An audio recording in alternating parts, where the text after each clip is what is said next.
10 years ago, tens of thousands of Russians took to the streets in what was known as the Snow Revolution. You feel the election was stolen? Yes, sure. Look it up, and Wikipedia will tell you the cause of the unrest was claims by Russian and foreign journalists, political activists, and members of the public that the election process was flawed. The California law is that you will count ballots that arrive as late as 17 days or so after Election Day?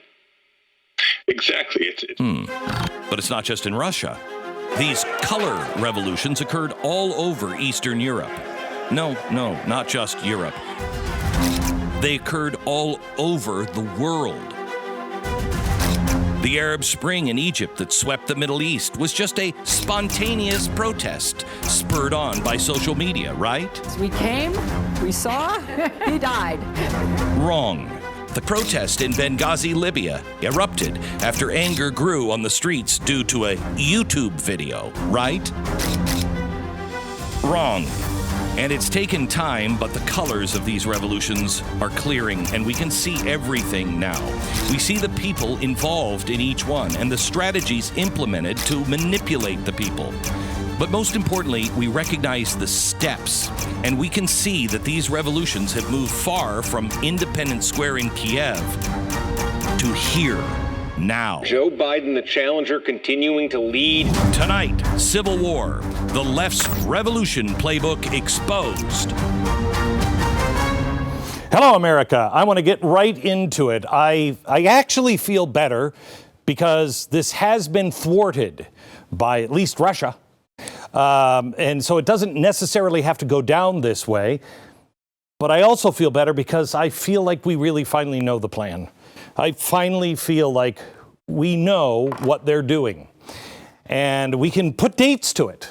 I want to show you this. I'm going to start here, and I'm going to go through it just to show you. This is top down, bottom up, inside out. We talked about that for years. This is the way you destroy America, the free market, and the Western way of life, and it begins on election.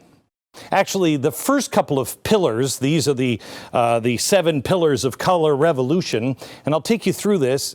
The pillars have already started. You have a semi-autocratic leader. You got to have somebody that you're saying, he's a fascist. Check. Then you have an unpopular leader. Oh, nobody likes him. You like him? Oh, man, I got to stay away from you. Then the media prepares election fraud. How many times are we hearing that? Election fraud, election fraud, election fraud. This is happening now, steps 1, 2, and 3. Coming on November 3rd, the election, social media will be there to verify election fraud all over, and they'll push it out fast. Independent media over the next few days will also be talking about election fraud. This, don't believe your eyes.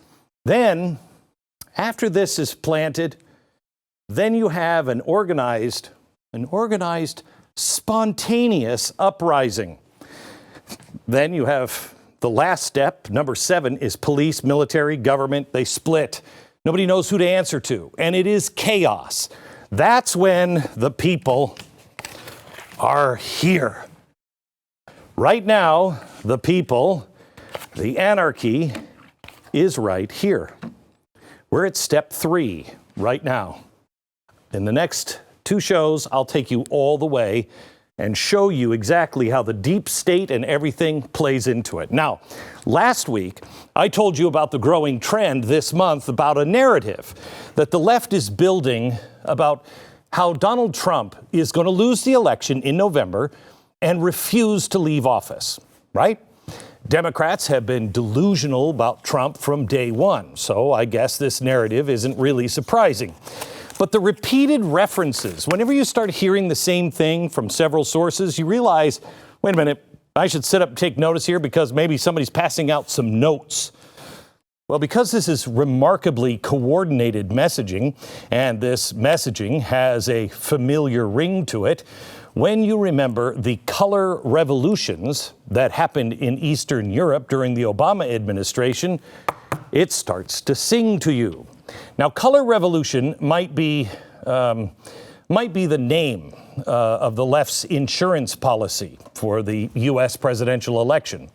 They seem to be following the same playbook that they used in countries like Ukraine, because they are using the exact same playbook. And I'll show you tonight.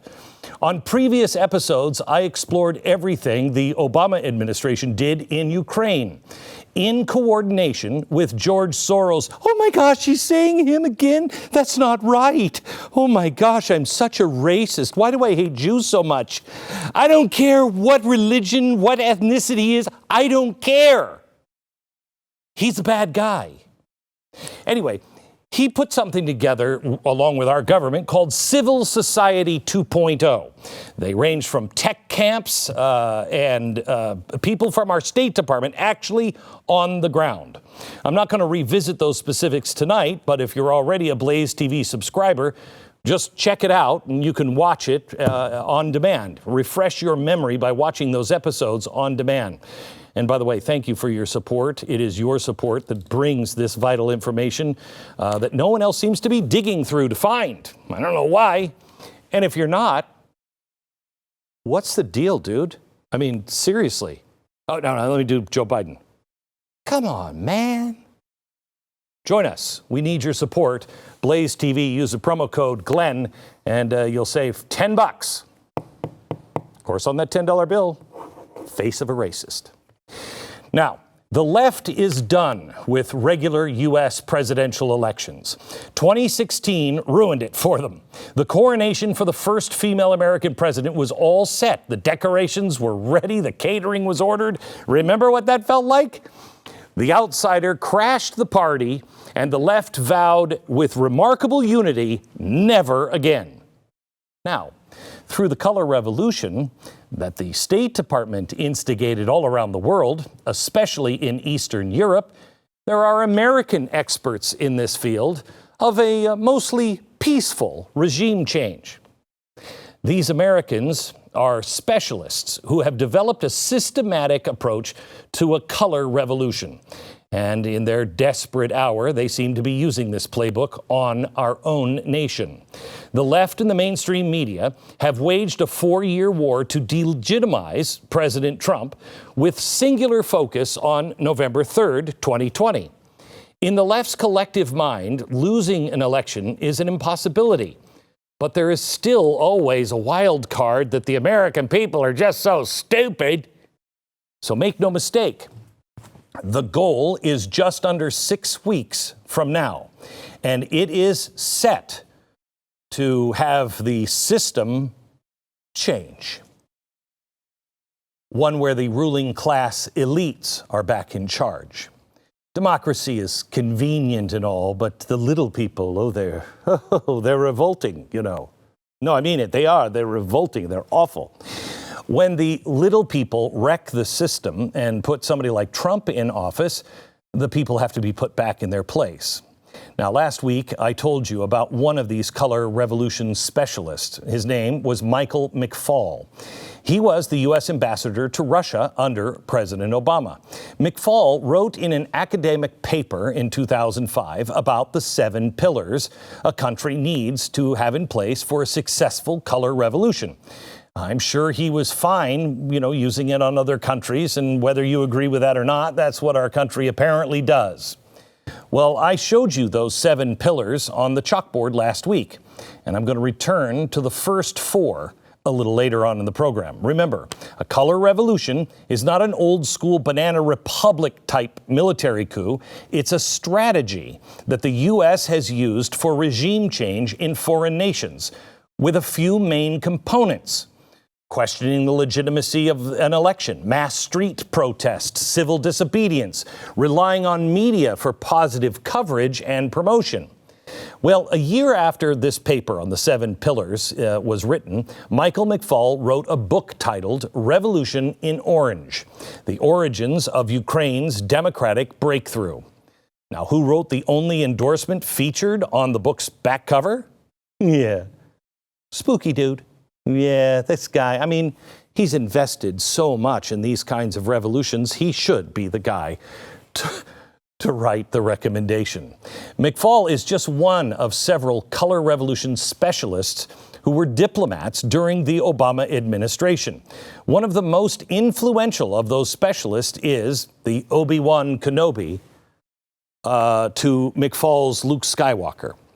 Obi-Wan, these are not the pillars you're looking for, is Norman Eisen. He's a longtime D.C. lawyer and former ambassador.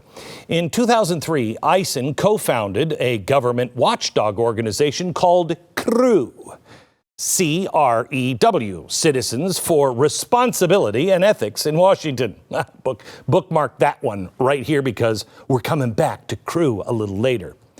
When President Obama took office in 2009, he made Norman Eisen special counsel for ethics and government reform, better known as the White House ethics czar. Now, I want you to pause for a moment and let it register that this guy was Obama's ethics czar. That's going to take on a whole new irony once you hear about all the things he's currently involved with. In 2011, Obama appointed Eisen ambassador to the Czech Republic. So much like Michael McFaul and the other color revolution specialist in the State Department, Eisen honed his craft on the ground in Eastern Europe. This color revolutionary guard is a relatively close-knit group of the people who are also have strong connections to the Obama administration and the left's top power players. And they all share in common one goal: removing President Trump from office. How could you say that, Glenn? He was a great guy. He was an ambassador. I know. Norman Eisen actually wrote a 100-page report that is a playbook for the color revolution movement.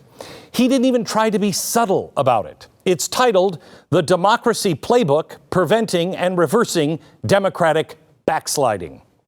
In this playbook, Eisen writes, opposition leaders may also choose to pursue more extreme institutional measures available to them, such as an impeachment process, votes of no confidence, and recall referendums to raise the profile of their campaign against the democratic erosion. Opposition leaders can also utilize extra institutional tools, engaging in or encouraging, for example, a protest, a strike, or a boycott in conjunction with civil society.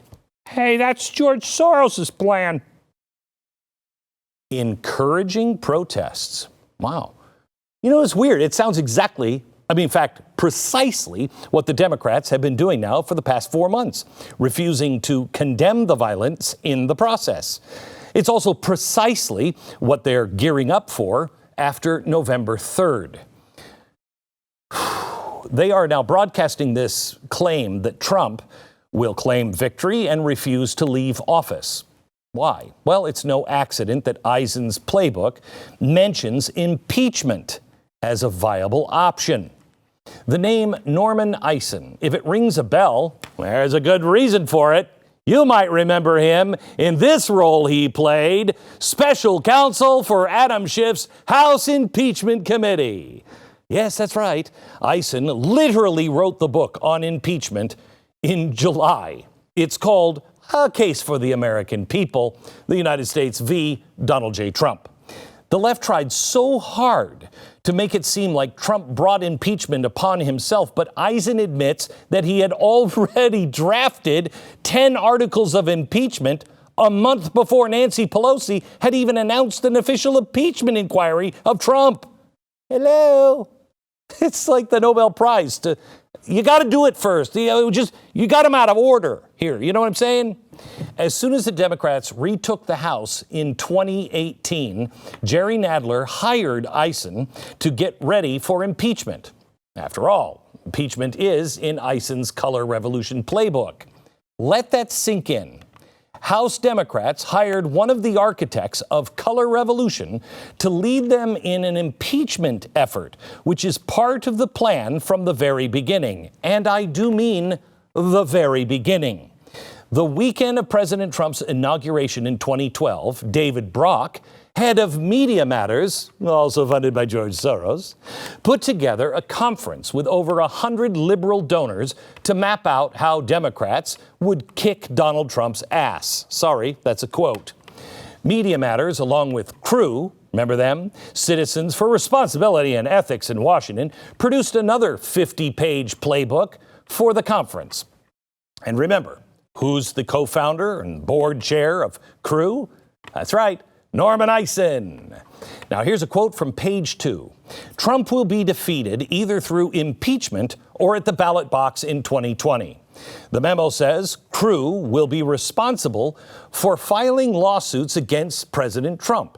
Trump will be afflicted by a steady flow of damaging information, new revelations, and an inability to avoid conflict issues. That's weird. This is the first weekend he was in office. He hadn't done anything yet.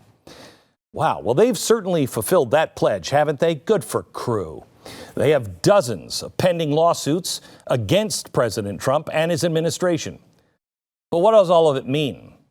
It means that Norman Eisen, who wrote the Color of Revolution playbook, which includes impeachment as a strategy for regime change, and who was also the special counsel for the Democrat House Impeachment Committee, was planning President Trump's removal before Trump was even sworn in. Well, the Mueller report failed them, and then impeachment failed them. The full color revolution treatment is really all they have left. Everything that they have worked for in the last 4 years, in fact, in the last decade and a half, is going to waste. They wrote a whole plan, and it hinges on November 3rd and the election. But they've been laying the groundwork since 2017, the 7 pillars at least, to pull off a successful color revolution. It seems to be in place. So I want to take a closer look at the first 4 of these pillars, and we're going to talk to Steve Deace about the power of polling. What is really happening on the ground? Coming up.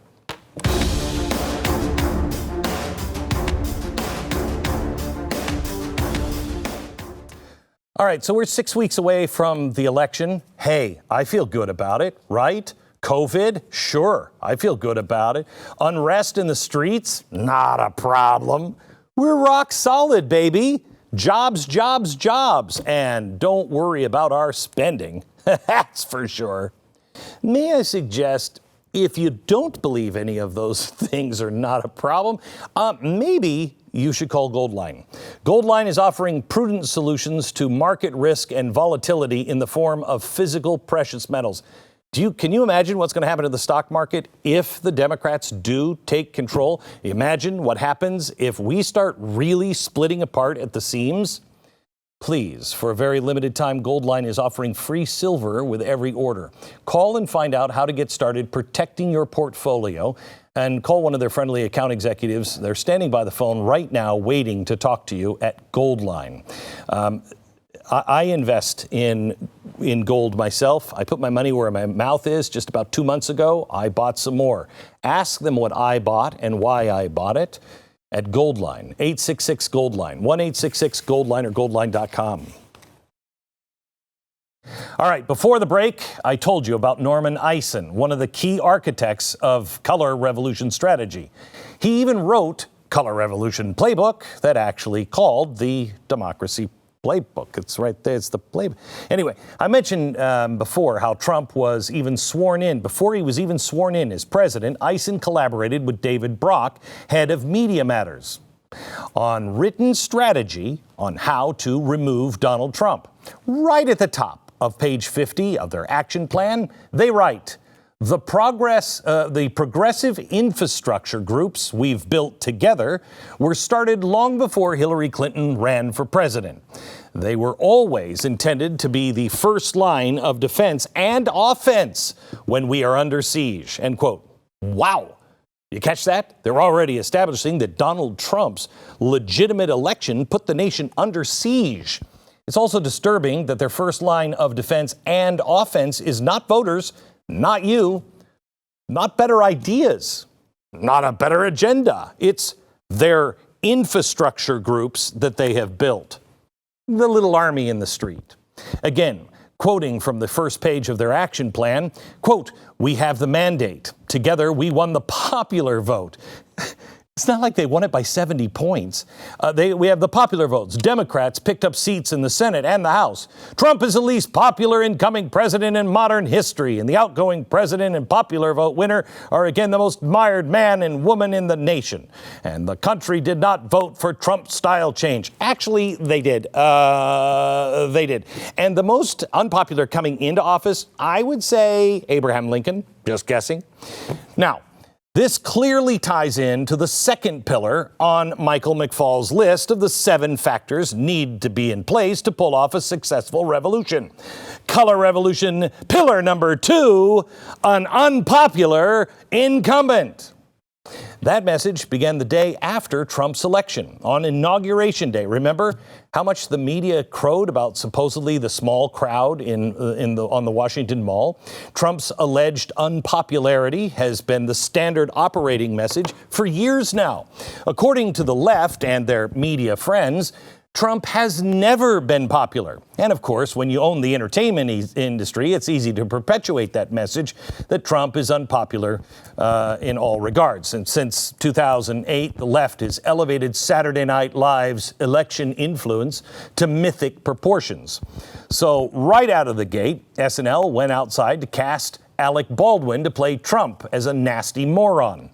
Or what about Showtime's new James Comey glorification project? Watch this and tell me who the victim or the villain is. Watch. Putin began cultivating Trump as an asset and helped him real estate deals, hundreds of millions in loans. That constitutes a real threat to national security.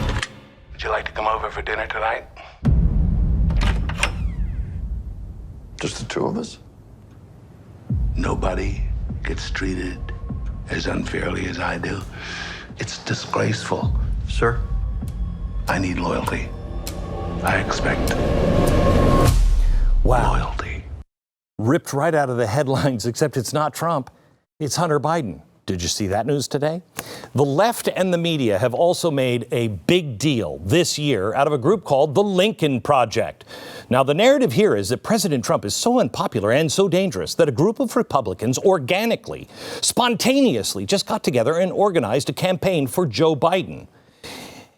But in reality, the Lincoln Project has raised over $20 million from leftist donors to campaign against not just Donald Trump, but the Republican senators who were also up for re-election. How does that happen? Well, according to its FEC filings, the Lincoln Project hired Katz Watson Group for funding consulting.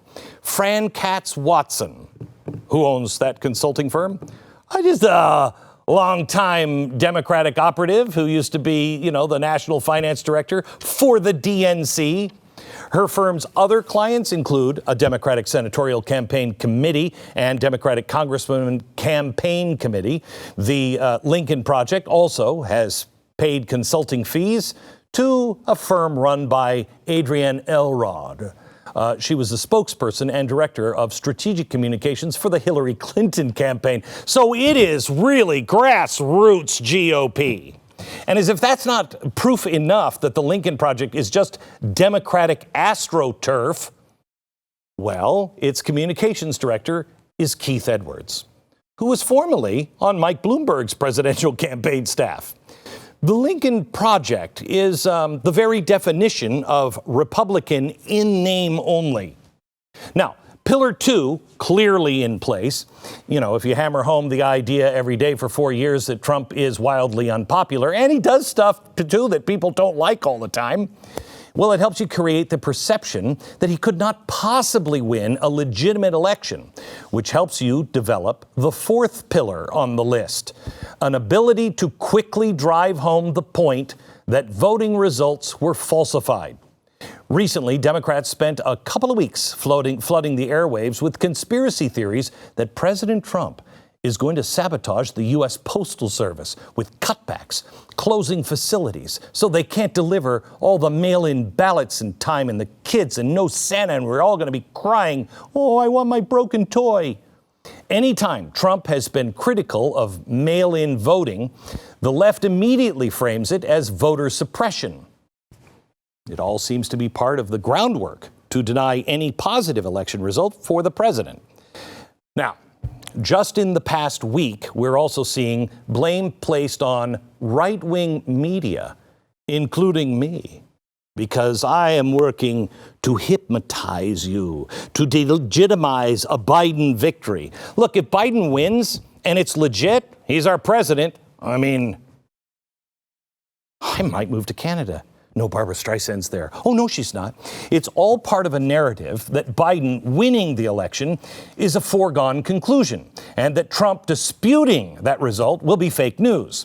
And of course, social media will jump in and do its part for the cause with their fact checkers, which is really good. Color Revolution, they need somebody, in social media fact checking these things. Facebook, for example, if I may, is very proud of their third-party fact-checking program. They use fact-checkers that are certified by IFCN, the International Fact-Checking Network. Back in a minute. Now, it sounds really official, but what exactly is the IFCN? Well, it's a project that was started by something called the Poynter Institute. The Poynter Institute gave birth to IFCN.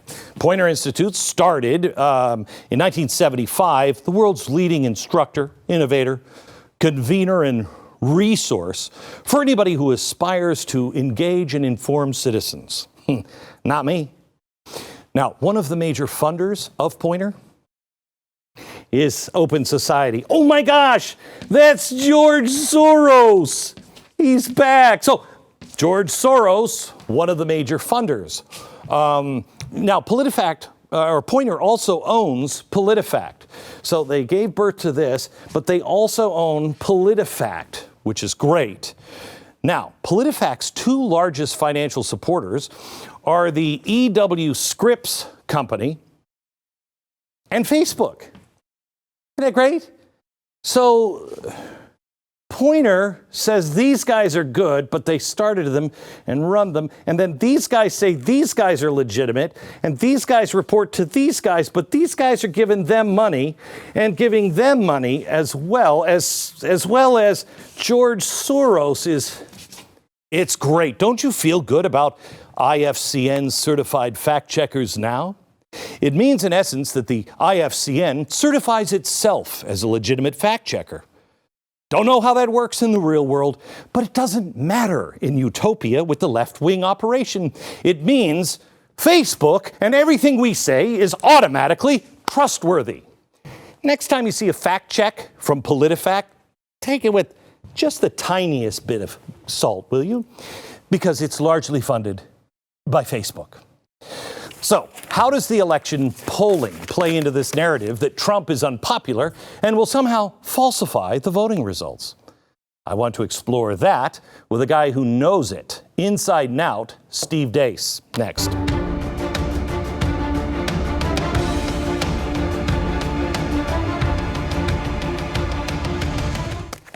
I love fall, I love winter, I love being out in the cold, believe it or not. But the cold and higher elevations, oh my gosh, make my pain so bad. And, that means I'm down here in Texas, which I love, except in the summer. But I would like a little cold. I'd like some country life, you know what I mean? It made me miserable. So it was up in that situation around Christmas time that my wife finally said to me, "I'm not going to listen to you whine anymore about your pain unless you try something else." I'm like, I tried everything else. We've gone everywhere. It works for a while and then it stops. Why haven't you tried Relief Factor? It's on your own network if you watch the commercials. And I'm like, I don't watch the commercials. Who believes commercials? Anyway, I tried it because she forced me. And 2 weeks later, she asked me, "How's your Vivian?" It's not as good as you would think. I would have expected better. I've been on it now for almost 3 years. I take it every day, 3 times a day. It has changed my life. Try Relief Factor. It's only $19.95. It's $1 a day trial pack. 70% of the people who go on to order the 3-week quick start do exactly what I did. Yeah, the voice and everything. Wow, it works. I gotta order some more. It's Relief Factor. Join me now. Get your life back. ReliefFactor.com. So I'm watching Steve Deace whose name doesn't even make sense. I guess the first E is silent. But Steve was talking about the polls, and he didn't believe any of them. And I'm watching, and he's pointing out stuff I did not even know. Steve is here. Steve, you say these poll numbers is part of this spin to set us up to if Donald Trump wins, everybody will say the poll numbers were not even close. This is a fixed, rigged election. Is that right? Well, it's one of two things. Either all these people simultaneously suck at this, or they're setting up a narrative for when they want to challenge the election later. They can say, hey, we had all this data that showed there was no way he could win. He must have stolen the election. So I'll let that be in the eye of the beholder, Glenn, but it's one of those two things. Okay, so real quick, take us through, because I thought this was stunning. And I didn't notice it. And I look at these things. Independents are way under surveyed. In the Fox News, the latest Fox News poll, 5% of the electorate. In the latest Reuters poll, they were 10% of the electorate. Just to put that in perspective, in the last 7 presidential elections, if you go back further than that, you're in an era where states weren't as polarized as they are now. So you really can't go any further back than, say, 1992. And in the last 7 presidential elections, the average turnout of independents in this country has been 27%. So just a bit outside, as the great prophet Bob Uecker once said. That is an important group for President Trump. A lot of people don't call themselves Republican or Democrat, and it was the independents that swung for Donald Trump, if I'm not mistaken. Yeah, in the last election, he won them by 5 points. You can win the election without winning independents. George W. Bush did it in 2004. He narrowly lost them. Obama lost them by 5 points to Romney in 2008. But it's not a recommended way to win. Right. And there's a poll out. There's a poll out just this week from PBS and NPR that was done by Marist College. It has Joe Biden winning independents by 21 points. To put that in perspective, in the last 7 presidential elections, no one has won independents by more than 8 points. Glenn, they could poll the independents that watch PBS and listen to NPR, and they wouldn't get Joe Biden by 21 points. So here's what I don't understand. Go ahead. Go ahead. No, go. The point I was going to make is these internal mechanisms are important. Here's why. You have to know how they came to the conclusions they did. What raw data exists within their methodology that leads to a top-line result? When we get a poll, that's not the raw data. It's not like they're doing tallies and 44% said Biden and 40% said Trump. They wrote them all down and reported them. That is the weighted conclusion of the pollster based on the answers to the questions that they asked. And so when you get samples that show Joe Biden's going to win 1/3 of the electorate by 21 points, that's going to throw off the rest of your answers. When you get samples that have shown in recent, the latest NBC News Wall Street Journal poll had Donald Trump losing 11 points of his evangelical support. That's never going to happen. Never. Well, if that happens, yeah, Joe Biden will win and win comfortably. It's just not going to happen. Another poll showed that there would be only 14% of the electorate would be evangelicals. In the last 7 presidential elections, Glenn, since 2004, it hasn't been below 23%. That's not going to happen either. And so we can't just say, because we don't like the result, the polls are fake, then we kind of sound like them, which is dumb. Right. We have to actually go inside their numbers and point out where we can call BS. And a lot of these findings just simply can't happen in any of the 9 realms. The stuff they're talking about cannot occur. Steve, I want to be wrong about the 7 pillars of color revolution. I don't want to believe that there are people who, I think some of these people probably just think they're really doing the right thing for the country. You know, some of these ambassadors and everything else that were part of this, they probably think they're right and they're probably good guys. But I can't, nothing else solves the puzzle with all of these things. When you look at the polls, that fits into the color revolution of making sure that it looks like he's not going to win. So when he does, if he does, you say, no poll showed that. This is all due to cheating. Glenn, I'm with you. I tried to give Robert Mueller a fair shake, given his past record of service to the country. That was a scam. I tried to listen to Christine Blasey Ford's accusations and give her a fair hearing. Yep. That was a scam. Every time we try to give this system and say, all right, listen, we'll hear what you have to say, it's always a lie. And so, it's the same thing we've seen with the COVID panic porn this year. And I think the same people that have done a lot of our COVID data are doing the polling right now. Okay, real Joe quick. Biden may win, but it won't be by any of the methodologies that are in any of these polls. Okay, real quick. You are a guy who's done this for a living. You went out on campaign trails. You were an advisor to campaigns. You've seen polls. If somebody would have brought that to you, those polls, what would you say? If somebody would have brought me the Emerson poll that had Trump with this highest percentage of Hispanics by a Republican since Reagan and the highest percentage of black voters by a Republican since 1960 and said, but he's still going to lose by 6 points, my next two words would have been, you're fired. Back in a minute.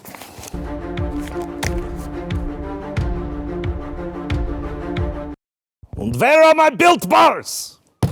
I have box right here. Built Bars. Built Bar is a fantastic, oh my gosh, it's another story of my wife. My wife, because look at me. I mean, I'm the picture of health. And my wife looked at me and was like, hey, fatty, maybe you should tone it down a bit. So she tells me to eat these protein bars because they're healthy and blah, blah, blah. And they've got like 130 calories. And I have a sweet tooth. Every night, I got to have something sweet. I have to.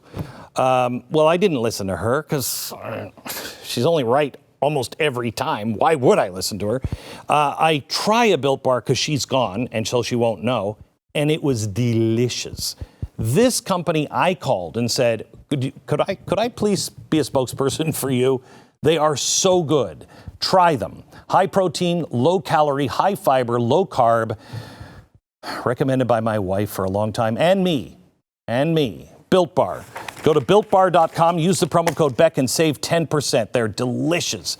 BuiltBar.com, promo code BECK. Real chocolate.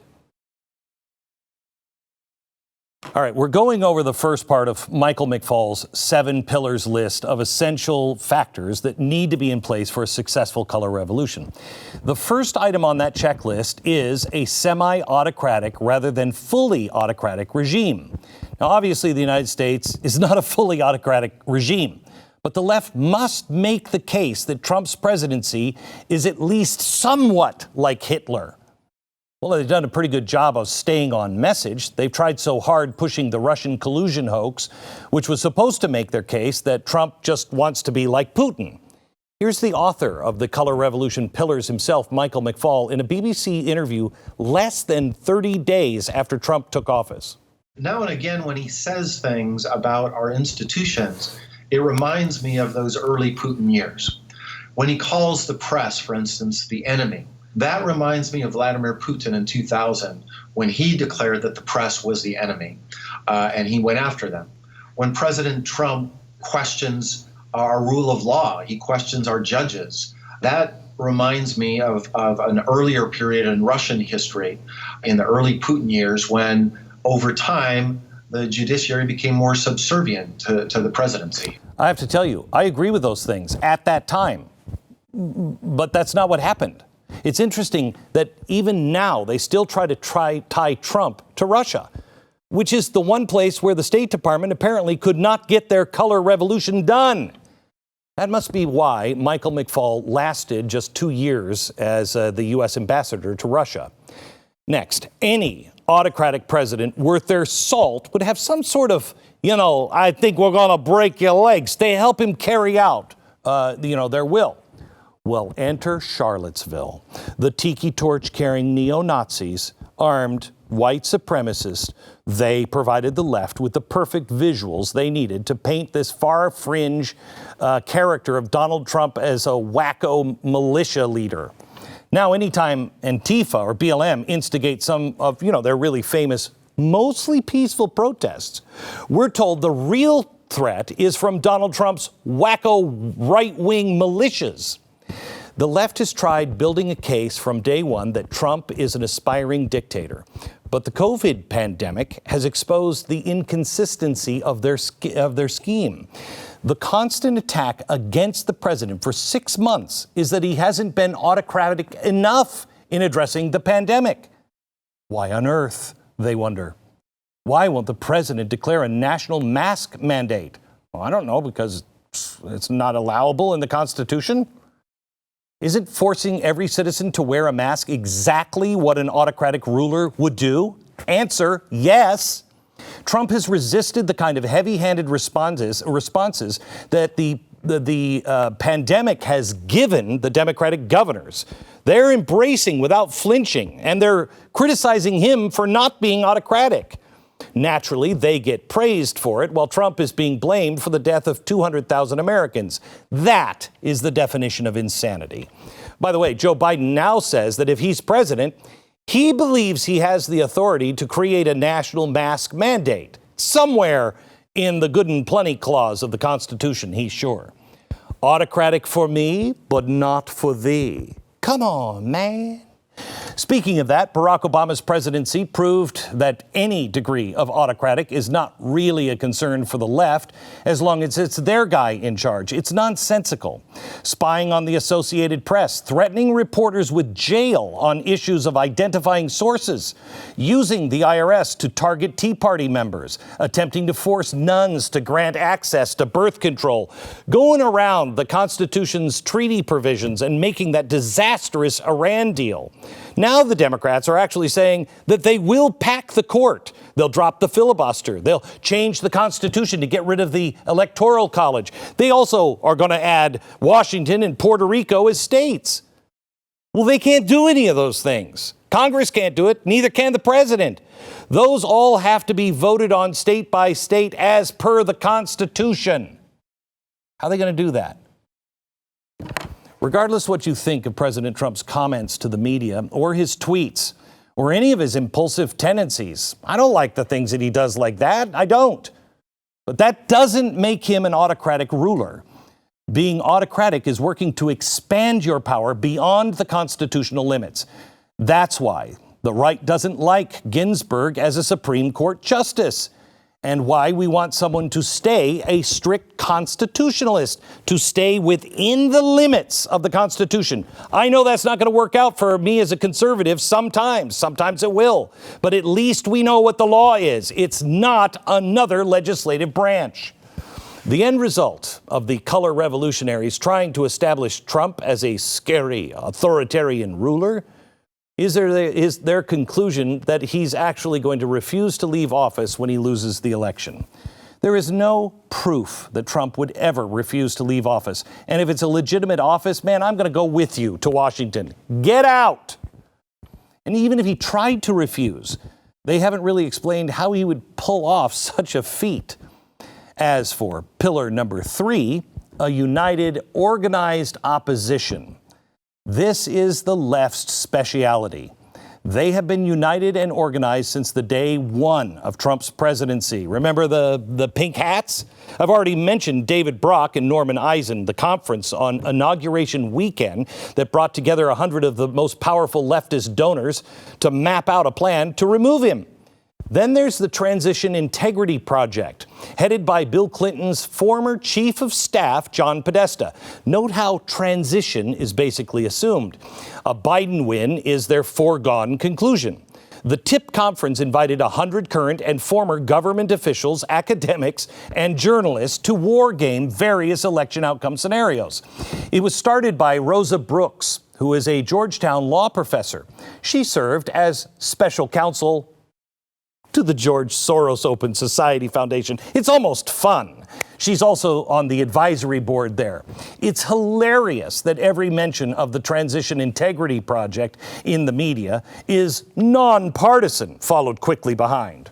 Listen to this quote from a Washington Post article Rosa Brooks wrote weeks after the TIP war games. Quote, a landslide for Joe Biden resulted in relatively orderly transfer of power. Every other scenario we looked at involves street-level violence and political crisis. Oh, well, it doesn't get any more bipartisan than that, does it? I mean, that doesn't sound like a veiled threat. You better vote for Joe Biden, or you're going to face street violence. Really? Who's the one that has the thugs on already? The conclusion of the TIP report made it clear that any effort by Trump to stop the street violence using the National Guard or to have Attorney General Barr investigate voter fraud will automatically be seen as election interference by Trump, which would then just reinforce pillar number one, that Trump is power mad and an autocratic monster. Self-fulfilling prophecies are the darndest of things. The Color Revolutionary Guard is so united and so organized that one election wargaming conference wasn't enough. A coalition of 50 left-wing organizations held a Zoom conference earlier this month called the Democracy Defense Nerve Center.